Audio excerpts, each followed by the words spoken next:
Hey guys, ഇന്ന് എൻ്റെ wedding ആനിവേഴ്സറിയാണ്. അപ്പോൾ ഐ എം സോ ഹാപ്പി. അപ്പോൾ ഇന്നത്തെ ഒരു ദിവസം എങ്ങനെയാണെന്ന് നിങ്ങൾക്ക് കാണിച്ചു തരാം. രാവിലെ എഴുന്നേറ്റപ്പോഴേ പുറത്ത് നല്ല മഴയൊക്കെയാണ്. അപ്പോൾ കാണിച്ചു തരാം. അങ്ങനെ രാവിലെ കുളിച്ച് റെഡിയായി ഞാനും കുഞ്ഞുവാവയും കൂടെ അമ്പലത്തിലൊക്കെ പോയി. ഇവിടെ എൻ്റെ വീടിൻ്റെ അടുത്ത് ഒരു ശിവൻ്റെ അമ്പലമാണുള്ളത്. അങ്ങനെ ഞങ്ങൾ അവിടെയാണ് പോയത്. പിന്നെ അവിടെ നിന്ന് പ്രാർത്ഥിച്ചു. എല്ലാം കഴിഞ്ഞിട്ട് ഞങ്ങൾ നേരെ വീട്ടിലേക്ക് തിരിച്ചു വന്നു. നേരെ ഞാൻ പിന്നെ പോയത് കിച്ചണിലേക്കാണ്. ഉച്ചക്കലത്തെ ഫുഡ് ഉണ്ടാക്കാൻ വേണ്ടിയിട്ടാണ് ഞാൻ കിച്ചണിൽ കയറിയത്. ഇന്നത്തെ സ്പെഷ്യല് ഈ ഒരു ഇലത്തോരനാണ്. സാധാരണ നമ്മൾ കേരളത്തിൽ ചീരത്തോരൻ എങ്ങനെയാണ് ഉണ്ടാക്കുന്നത് അതുപോലെ തന്നെ സെയിം റെസിപ്പിയിലാണ് ഞാനത് ഉണ്ടാക്കാറുള്ളത്. ഇതിൽ നല്ല രീതിയിൽ മണ്ണുണ്ട്. അപ്പം ആദ്യം തന്നെ നമ്മളതിൻ്റെ വേരോടെ നമുക്ക് കിട്ടുന്നത്. അപ്പോൾ വേരെല്ലാം കട്ട് ചെയ്ത് കഴിഞ്ഞിട്ട് അത് നല്ല രീതിയിൽ ഓരോ ഇല എടുത്തൊന്ന് കഴുകി വൃത്തിയാക്കണം.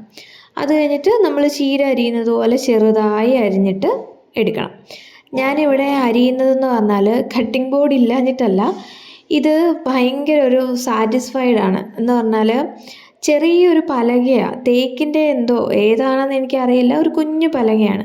അപ്പോൾ അത് നമ്മൾ ഈ പ്ലേറ്റിൻ്റെ നടുക്ക് ഇങ്ങനെ വെച്ചിട്ട് അതിങ്ങനെ അരിയുമ്പോൾ ഓരോ സ്റ്റെപ്പ് ബൈ സ്റ്റെപ്പായിട്ട് നമ്മൾ അരിഞ്ഞ് കഴിയുമ്പോൾ അത് നേരെ നമുക്ക് പ്ലേറ്റിലേക്ക് തന്നെ തട്ടിയിടാം.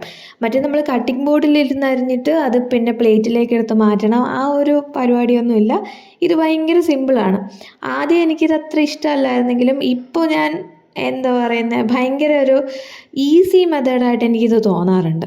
അങ്ങനെ അരിഞ്ഞെല്ലാം കഴിഞ്ഞിട്ട് ഞാൻ അവിടെ എല്ലാം വൃത്തിയാക്കുന്നുണ്ട്. അങ്ങനെ വൃത്തിയാക്കിക്കൊണ്ടിരുന്നപ്പോഴാണ് ഞങ്ങളുടെ ഫ്രണ്ട്സ് വന്നത് വീട്ടിലേക്ക്.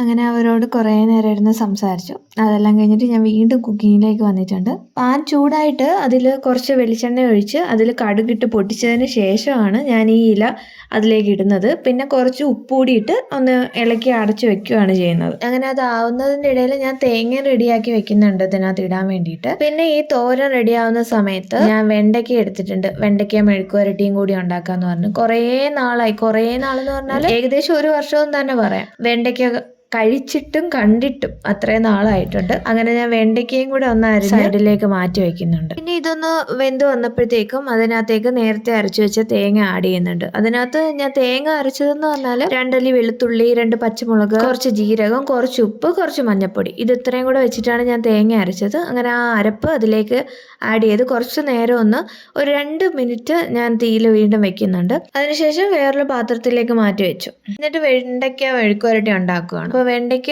അതിൻ്റെ കൂടെ തന്നെ സവാള ചെറുതായിട്ട് കട്ട് ചെയ്തിട്ടുണ്ട്, 2 പച്ചമുളകും കട്ട് ചെയ്തിട്ടുണ്ട്. അത് വെളിച്ചെണ്ണയിൽ കടുക് പൊട്ടിച്ച് ഒന്ന് വഴറ്റി എടുക്കുന്നുണ്ട്. കുറച്ച് ഉപ്പ് കൂടി ആഡ് ചെയ്യുന്നുണ്ട്. ഇത്ര മാത്രമേ ഉള്ളൂ. വെണ്ടയ്ക്ക മെഴുക്കുവരട്ടി റെഡിയാവും. സിമ്പിൾ റെസിപ്പിയാണ്. നിങ്ങളുടെ കയ്യിൽ കറിവേപ്പില ഉണ്ടെന്നുണ്ടെങ്കിൽ അതുകൂടി ആഡ് ചെയ്താൽ നല്ല ടേസ്റ്റും നല്ലൊരു മണവും കിട്ടും. പിന്നെ മോരുണ്ടാക്കാനാണ് അടുത്ത പ്ലാൻ. മോര് എൻ്റെ ഫേവറേറ്റ് ആണ്. എനിക്ക് മോര് ഉച്ചയ്ക്ക് ഉണ്ടെന്നുണ്ടെങ്കിലും നല്ല രീതിയിൽ ഫുഡ് കഴിക്കാൻ പറ്റും. ആദ്യം ഞാൻ കുറച്ച് തൈര് എടുത്ത് മാറ്റി വെക്കുന്നുണ്ട് ഇന്നത്തെ പാലിൽ ആഡ് ചെയ്യാൻ വേണ്ടിയിട്ട്. നാളെ നമുക്ക് ഇപ്പോൾ തൈരായിട്ട് കിട്ടുമല്ലോ. അങ്ങനെ മെഴുക്കുവരട്ടി ഇവിടെ റെഡി ആയിട്ടുണ്ട്. സ്കൂളിലൊക്കെ പഠിക്കുന്ന സമയത്ത് നമ്മൾ ലഞ്ച് കൊണ്ടുപോകുമ്പം അതിലെപ്പോഴും ഉണ്ടായിരുന്ന ഒരു സാധനമായിരുന്നു ഈ വെണ്ടയ്ക്ക മെഴുക്കുവരട്ടി. അപ്പം ഞാനിത് ചെയ്തുകൊണ്ടിരിക്കുമ്പോൾ കുഞ്ഞുവാവ വന്ന് വഴക്കുണ്ടാക്കി. അങ്ങനെ ഞാൻ അവളെ എടുത്ത്, അവൾക്ക് ഇങ്ങനെ കുക്ക് ചെയ്യുന്നത് കാണാൻ ഭയങ്കര ഇഷ്ടമാണ്. ഇടയ്ക്കിടയ്ക്ക് ഞാനിങ്ങനെ അവിടെ കയറ്റിയിരുത്തും. അപ്പോൾ അത് അനങ്ങാതിരുന്ന് കണ്ടോളും. അങ്ങനെ കുക്കിംഗ് കാണാൻ ഭയങ്കര ഇഷ്ടമാണ്. പിന്നെ അങ്ങനെ കുറച്ച് നേരം ഞാൻ അവളെ എടുത്തുകൊണ്ട് നിന്നു. പിന്നെ കളിപ്പാട്ടമൊക്കെ എടുത്തു കൊടുത്തു, കളിക്കാൻ വേണ്ടിയിട്ട് പറഞ്ഞു കേട്ടോ. അപ്പോഴത്തേക്കും അവളുടെ ഫ്രണ്ട്സൊക്കെ വന്നു. പിന്നെ അവളുടെ ശ്രദ്ധയൊക്കെ മാറി. അവൾ കൂട്ടുകാരുടെ കൂടെയൊക്കെ ഓടിയിരുന്ന് കളിക്കുമായിരുന്നു. പിന്നെ മോരുകറി ഉണ്ടാക്കാനാണ് പോയത്. മോരുകറി റെസിപ്പി ഞാൻ ഉണ്ടാക്കുന്നത് ഞാൻ ഇതിന് മുന്നത്തെ ഒരു വീഡിയോയിൽ പറഞ്ഞിട്ടുണ്ട്. സിമ്പിളാണ്. അതായത് ആദ്യം എണ്ണ ഒഴിക്കുക, അതിലേക്ക് കുറച്ച് ജീരകം പൊട്ടിക്കുക, എന്നിട്ട് അതിലേക്ക് സവാളയാണ് ഞാൻ ചെറുതായിട്ട് അരിഞ്ഞത് ഇടുന്നത്. കാരണം ഇവിടെ കൊച്ചുള്ളി അങ്ങനെ കിട്ടാറില്ല. അങ്ങനെ സവാള ഇച്ചിരി വഴണ്ട് വരുമ്പോൾ അതിനകത്തേക്ക് ഇഞ്ചിയും വെളുത്തുള്ളിയും കൂടെ ചതച്ചതും കൂടെ ഒന്ന് ആഡ് ചെയ്ത് കുറച്ച് മഞ്ഞൾപ്പൊടി ഉപ്പുപൊടി ചേർത്ത് ഒന്ന് വഴറ്റിയെടുക്കണം. അതിനുശേഷം അതിലേക്ക് നമ്മൾ നേരത്തെ ഉണ്ടാക്കി വെച്ച ആ തൈര് എടുത്ത് ഒന്ന് ഒഴിക്കുക. എന്നിട്ട് ഉപ്പൊക്കെ നോക്കി ചൂടോടെ വേറൊരു പാത്രത്തിലേക്ക് മാറ്റി വയ്ക്കണം. അപ്പോൾ ഇത്രയേ ഉള്ളൂ. സിമ്പിളായിട്ട് മോര് കറി റെഡിയായി. അങ്ങനെ ഇന്ന് ഉച്ചയ്ക്ക് കഴിക്കാൻ വേണ്ടിയിട്ട് ചോറ്, മോരുകറി, അച്ചാറ്, ചീരത്തോരൻ, വെണ്ടയ്ക്ക മെഴുക്കുവരട്ടി ഇതായിരുന്നു. ഫുഡൊക്കെ കഴിച്ച് കഴിഞ്ഞൊന്ന് മയങ്ങി എഴുന്നേറ്റപ്പോഴാണ് എൻ്റെ ഹസ്ബൻഡ് കേക്കും ഗിഫ്റ്റും ഒക്കെ ആയിട്ട് സർപ്രൈസ് ആയിട്ടാണ് വന്നത്. അങ്ങനെ ഞാൻ ഗിഫ്റ്റ് എന്താണെന്നൊന്ന് പൊട്ടിച്ച് നോക്കുവാണ്. ഇതായിരുന്നു ഗിഫ്റ്റ്. എനിക്ക് ഭയങ്കരമായിട്ട് ഇഷ്ടപ്പെട്ടു. എനിക്ക് കൂടുതലും ഗിഫ്റ്റ്സ് ഒക്കെ കിട്ടിയിട്ടുള്ളത് ഡ്രസ്സും കാര്യങ്ങളൊക്കെ ആയിരുന്നു. പക്ഷേ ഇങ്ങനെ സൂക്ഷിച്ചു വെക്കാൻ പറ്റുന്ന ഒരു ടൈപ്പ് ഗിഫ്റ്റ് ആദ്യമായിട്ടാണ് കിട്ടുന്നത്. അങ്ങനെ ഞാൻ ഭയങ്കര സന്തോഷത്തിലായിരുന്നു. ഇത് ഭയങ്കര ഒരു മെമ്മറബിൾ ആണ്. അങ്ങനെ പിന്നെ എൻ്റെ ഒരു ഫ്രണ്ട്, ഇവിടെയുള്ള എൻ്റെ ഒരു ഫ്രണ്ട് സാന്ദ്ര എന്നാണ് അവളുടെ പേര്. അങ്ങനെ അവളും ഒരു ഗിഫ്റ്റ് എനിക്ക് തന്നിട്ടുണ്ടായിരുന്നു. അത് നല്ല ബ്യൂട്ടിഫുൾ ആയിട്ടുള്ള ഒരു ജഗ്ഗായിരുന്നു. ഞങ്ങൾ ആരോടും അങ്ങനെ വെഡിങ് ആനിവേഴ്സറി ആണെന്നൊന്നും പറഞ്ഞിട്ടൊന്നും ഇല്ലായിരുന്നു. പിന്നെ അവള് എങ്ങനെയൊക്കെയോ അറിഞ്ഞിട്ടാണ് ഇങ്ങനെ ഒരു ഗിഫ്റ്റ് ആയിട്ടൊക്കെ വന്നത്. അപ്പോൾ ഭയങ്കര ഹാപ്പിയായി. പിന്നെ നേരെ കേക്ക് കട്ടിങ്ങിനാണ് പോയത്. ഇതായിരുന്നു കേക്ക്. നല്ല ബ്യൂട്ടിഫുൾ ആയിട്ടുണ്ടായിരുന്നു. ഇത് ഇവിടെ തന്നെ താമസിക്കുന്ന ഒരു ഫാമിലി മെമ്പർ തന്നെ സ്വന്തമായിട്ട് ബേക്ക് ചെയ്ത് തന്നെയാണ്. നല്ല ഡിസൈനും കാര്യങ്ങളൊക്കെ ആയിരുന്നു. ബട്ടർ സ്കോച്ച് ആയിരുന്നു ഫ്ലേവർ നമ്മൾ പറഞ്ഞിരുന്നത്. അങ്ങനെ കേക്ക് കട്ട് ചെയ്യാൻ ക്യാൻഡിലൊക്കെ കത്തിച്ച് വെച്ചു. അപ്പോൾ കുഞ്ഞു അവ ക്യാൻഡിൽ കത്തിക്കുന്നത് കണ്ടിട്ട് അവൾ ആ തീ കണ്ടിട്ടിരുന്ന് പ്രാർത്ഥിക്കുകയാണ്, ഈശ്വര എന്ന് പറഞ്ഞിട്ട്. നമ്മൾ വിളക്ക് കത്തിക്കുന്ന ആ ഒരു ഓർമ്മയിൽ. അങ്ങനെ ഞങ്ങൾ ഹാപ്പി ആയിട്ട് കേക്കൊക്കെ കട്ട് ചെയ്തു. ഞങ്ങൾ രണ്ടുപേരും കഴിച്ചു. കുഞ്ഞുവാവയ്ക്കും കൊടുത്തു. അവൾക്ക് ഭയങ്കരമായിട്ട് ഇഷ്ടപ്പെട്ടു. അവൾക്ക് അല്ലെങ്കിലും കേക്ക് ഭയങ്കര ഇഷ്ടമാണ്. ഞാൻ ഇതിന് മുന്നേ ഒരു മിനി വ്ളോഗ് ഈ യൂട്യൂബ് ചാനലിൽ അപ്ലോഡ് ചെയ്തിട്ടുണ്ട്. അവൾക്ക് കേക്ക് ഭയങ്കര ഇഷ്ടമാണ് കഴിക്കാൻ.